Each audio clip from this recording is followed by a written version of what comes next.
প্রত্যেক মহিলাকে মাসে ৩,০০০ টাকা দেওয়ার আশ্বাস দিয়ে ফর্ম ফিল আপ ঘিরে উত্তেজনা ছড়ালো দক্ষিণ ২৪ পরগনার সোনারপুরে। থানা পুলিশ পর্যন্ত হলো।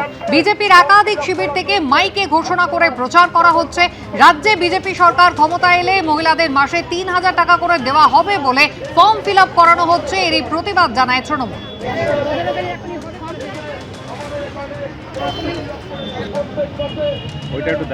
সোনারপুর দক্ষিণে তৃণমূল প্রার্থী লাভলি মৈত্র তিনিও ঘটনাস্থলে পৌঁছন। পরে তিনি সোনারপুর থানায় অভিযোগও দায়ের করেন।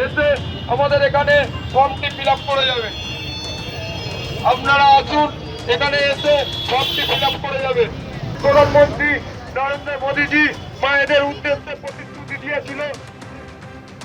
এদিকে তৃণমূল বিজেপির মধ্যে সংঘর্ষ উত্তেজনা ছড়ালো হুগলির খানাকুলে। ঘটনায় দুপক্ষের অন্তত ৫ জন জখম হয়েছে। একে অপরের বিরুদ্ধে হামলার অভিযোগ করেছে তৃণমূল এবং বিজেপি। থানা ঘেরাও করে বিক্ষোভ দেখায় বিজেপি। বাড়ি ফেরার পথে দুই তৃণমূল কর্মীকে রাস্তা আটকে মারধর করা হয়েছে, এমনটাই অভিযোগ করেছে শাসক দল।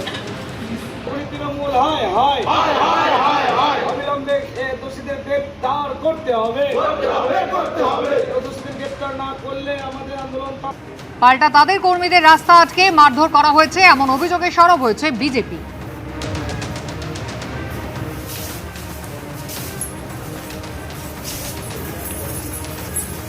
হুগলির খানাকুলের ঘটনা, যেখানে তৃণমূল এবং বিজেপি সমর্থকরা হাতাহাতিতে জড়িয়ে পড়েন। অন্তত ৫ জন জখম হয়েছেন। একে অপরের বিরুদ্ধে হামলার অভিযোগে দুপক্ষই সরব হয়েছে।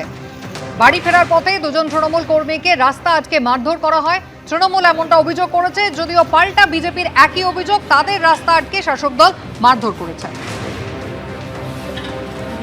আর এক সপ্তাহ বাকি নির্বাচনের সামনে, বৃহস্পতিবার প্রথম দফা নির্বাচন। তার আগে ঘটনা একেবারে বিভিন্ন জায়গায় উত্তেজনা, অভিযোগ পাল্টা অভিযোগ, কোথাও মারধর চালানো হচ্ছে, কোথাও হামলা চালানো হচ্ছে বলে তৃণমূল এবং বিজেপি একে অপরের দিকে অভিযোগ করছে।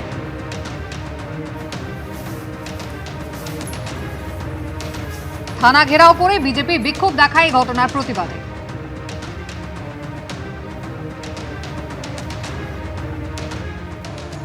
তৃণমূল এবং বিজেপি একে অপরের ওপরে হামলা এবং পাল্টা হামলার অভিযোগ তুলেছে।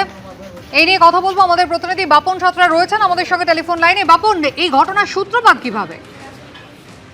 দেখো, গতকাল রাতেই ঘটনার সূত্রপাত হয়।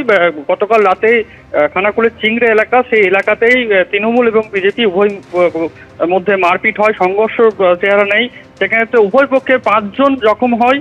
যেটা তৃণমূলের পক্ষ থেকে যেটা অভিযোগ করা হচ্ছে যে তাদের কর্মী সমর্থকরা মিটিং সেরে বাড়ি ফিরছিলেন, সেই সময় নাকি বিজেপির কর্মী সমর্থক তাদের উপর চড়াও হয়, মারধর করে। পাল্টা বিজেপির পক্ষ থেকে অভিযোগ করা হচ্ছে যে তাদের কর্মীদের উপরই তৃণমূল কর্মীরা মারধর করেছে। এই ঘটনায় কিন্তু একে অপরের বিরুদ্ধে অভিযোগ উঠলেও অভিযোগ উভয় পক্ষই অস্বীকার করেছে। কিন্তু এই ঘটনাকে ঘিরে একেবারে উত্তেজনা সৃষ্টি হয়েছে। এই ঘটনায় বিজেপির পক্ষ থেকে বিজেপির প্রার্থীর নেতৃত্বে খানাকুল থানায় একেবারে বিক্ষোভ কর্মসূচি দেখানো হয়। পাল্টা কিন্তু তৃণমূলও হুঁশিয়ারি দিয়েছে, তারা কিন্তু এর উপযুক্ত ব্যবস্থা গ্রহণ না করলে তারাও পথে নামবেন, এমনটাই অভিযোগ করা হয়েছে। ধন্যবাদ। এবিপি আনন্দ, এগিয়ে থাকে, এগিয়ে রাখে।